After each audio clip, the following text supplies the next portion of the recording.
Eenyu faana jirra? Gammeeddisu faana jirra. Mee jireenyi kan warra carraa qabanii moo kan warra carraa kan itti yaaddu? Jireenyi namoota baay'eedhaaf kan carraa ta'uu danda'a garuu anaaf carraaqqiidha jireenya. Okay, siif carraaqqiidha jechuudha. Anaafillee jireenyi carraaqqiidha isiniifoo?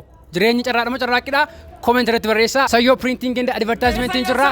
Kosta seenii ilaallaa jechuudha. Shawaa meedaa shaaqaa moolii dabartanii argachuu dandeessu. Kennaawwan garaagaraa baay'eetu jira. Isinillee kennaawwan akkasii hiriyaa keessaniif ofii keessaniif yoo barbaadanii suuraa gootaa, suuraa keessan, suuraa maatii keessanii, suuraa barbaadanii, maxxansa barbaadanii kaappiiwwan akkasii irratti suuraa barbaadan yoo barbaadanii nu bilbilaa isiniin jedha. Suuraa keessan ta'uu danda'a, suuraa gootaa, suuraa nama barbaadanii kennaadhaafis ta'uu danda'a. Suuraa kamiyyuu maajii irratti yoo barbaadan bifa kanaan isiniif qopheessuu danda'a. Tiishertii gosa barbaadan, tiishertii baay'ee jira. Tiishertii gosa barbaadan dizaayinii mimmiidhagaadhaan isiniif qopheessuu danda'a. Bifa kana irratti illee suuraa barbaadan, suuraa keessan ta'uu danda'a, suuraa maatii keessanii waan akkasii irratti isiniif bocuu danda'a. Akkasumallee clockwise jira, maajii gosa garaagaraa jira. Bifa akkasii irratti suuraa barbaadan, dizaayinii barbaadan, dhaabbata keessan ta'uu danda'a, footoo keessan, suuraa keessan ta'uu danda'a. Waan barbaadan